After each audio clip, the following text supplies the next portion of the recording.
নমস্কার, আমি অমিত দাস। আমার ইউটিউব চ্যানেল এবং ফেসবুক পেজে আপনাদের সবাইকে স্বাগত জানাচ্ছি। আশা করছি আপনারা সবাই খুব ভালো আছেন। মনের ভাব প্রকাশ করতে মানুষ কথা বলে।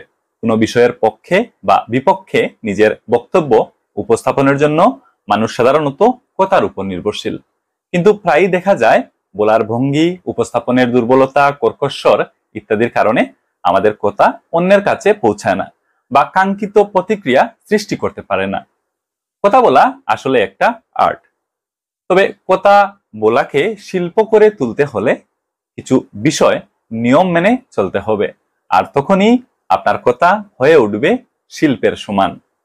চলুন আজকের এই ভিডিওতে আমরা জানার চেষ্টা করি কথাকে শিল্প করে তুলতে হলে কি কি করণীয় রয়েছে, কি কি করলে আপনার কথা শিল্প হয়ে উঠতে পারে। চলুন এই বিষয়ে আজকের এই ভিডিওতে জানার চেষ্টা করি।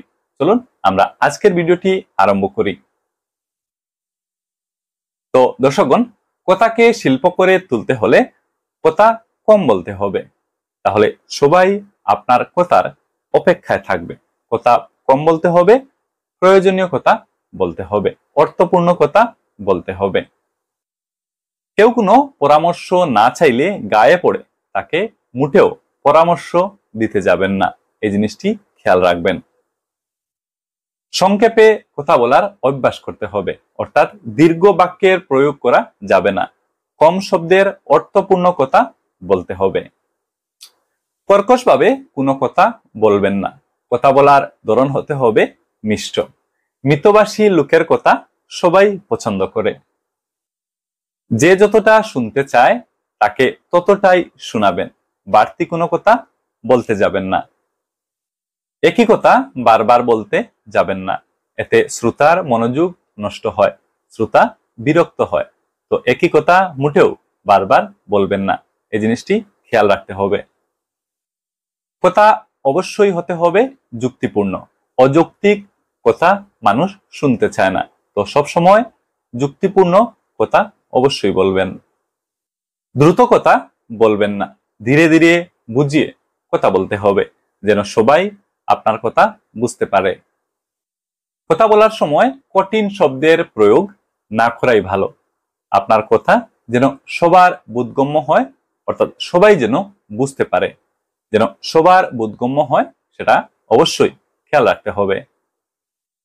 যে বিষয় নিয়ে বিশেষ ধারণা নেই সেই বিষয় নিয়ে কথা বলতে না যাওয়াই কিন্তু বুদ্ধিমানের কাজ। কারো কথার মাঝে কথা বলতে যাবেন না, এটা শিষ্টাচার বহির্ভূত খুবই খারাপ অভ্যাস, এতে শ্রোতা বিরক্ত হয়। তো ধরুন দুইজন নিজেদের মধ্যে কথা বলছে, আপনি নিজে থেকে তাদের মধ্যে গিয়ে কথা বলার মোটেও চেষ্টা করবেন না। বা ধরুন কেউ কিছু বলার চেষ্টা করছে, কথা বলছে, আপনি ওকে ইন্টারাপ্ট করে নিজের কথা বলতে যাবেন না, এটা কিন্তু খুবই খারাপ অভ্যাস, এই জিনিসটি খেয়াল রাখবেন।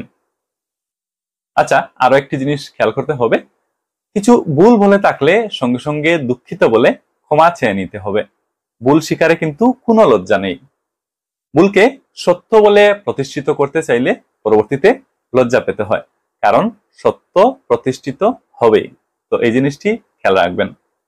নিজের কথার মূল্য পেতে হলে আপনাকে কি করতে হবে? আপনাকে অন্যের কথাও অবশ্যই কিন্তু শুনতে হবে। তো অন্যের কথা শোনার অভ্যাস গড়ে তুলতে হবে। কারো কথা শেষ হওয়ার আগেই উত্তর দিতে যাবেন না, আগে শুনুন, তারপর উত্তর দিন। শব্দভাণ্ডার সমৃদ্ধ না হলে বক্তব্যের উপযোগী শব্দ প্রয়োগ করা যায় না, ফলে বক্তব্যের অর্থ আলাদা হয়ে যেতে পারে। শব্দভাণ্ডার সমৃদ্ধ করতে ভালো করে লেখাপড়ার অভ্যাস করতে হবে। শব্দভাণ্ডার পরিপূর্ণ হলে কথার একটা আলাদা মাধুর্য থাকে। তো শব্দভাণ্ডার অবশ্যই পরিপূর্ণ করে তুলতে হবে। কথায় কথায় রেগে যাওয়া ও তীব্র প্রতিক্রিয়া ব্যক্ত করার অভ্যাস ত্যাগ করতে হবে, এতে মানুষ দূরে সরে যায়। যার সঙ্গে যোগাযোগ রাখতে চায় না, তার কথাও বিশেষ শুনতে চায় না। তো এই জিনিসটি খেয়াল রাখতে হবে। কেউ আপনার কাছে কিছু জানতে চাইলে এবং সেই বিষয়টি যদি পরিপূর্ণরূপে না জানেন, তাহলে তার থেকে সময় চেয়ে নিন, জেনে তারপর সঠিকটা বলুন। ভুলভাল কখনোই তথ্য দিতে যাবেন না। অন্যকে নিয়ে সমালোচনা করা, নিন্দা করা এগুলো নেতিবাচক অভ্যাস, এগুলো পরিত্যাগ করতে হবে। কথার মাঝে ভনিতাসূচক আলোচনা করবেন না। বাহুল্যবর্জিত ও স্পষ্ট কথা সবার ভালো লাগে। কথা বলার মাঝে কটু কথা বলা, গালাগালি দেওয়া বা খারাপ শব্দের প্রয়োগ কিন্তু টোটালি পরিত্যাজ্য। এতে লোকের আপনার প্রতি খারাপ ধারণা তৈরি হতে পারে। তো দর্শকগণ, কথা বলার সময় এই জিনিসগুলো যদি মেনে কথা বলা যায়, তাহলেই আপনাদের কথা হয়ে উঠবে একটা শিল্পের সমান। তো আপনারা কথাকে শিল্প করে গড়ে তুলুন। তো সম্মানিত দর্শকগণ, আজকের এই ভিডিওতে আমরা আলোচনা করলাম নিজের কথাকে কিভাবে শিল্প করে গড়ে তোলা যায়।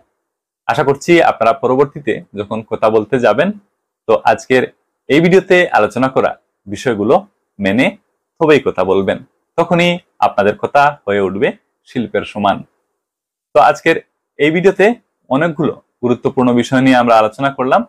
এই ভিডিওতে এখনো পর্যন্ত যারা সঙ্গে আছেন সবাইকে ধন্যবাদ জানাচ্ছি।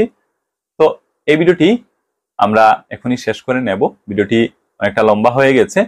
তো এই ভিডিও দেখা শেষ হয়ে গেলে এবং এই ভিডিও দেখে যদি উপকৃত হয়েছেন বা নতুন কিছু জানতে পেরেছেন, তাহলে এই ভিডিওটির মূল বিষয়বস্তু আপনারা সবার সাথে শেয়ার করবেন এবং অন্যদের কাছেও পৌঁছে দিতে সহযোগিতা করবেন।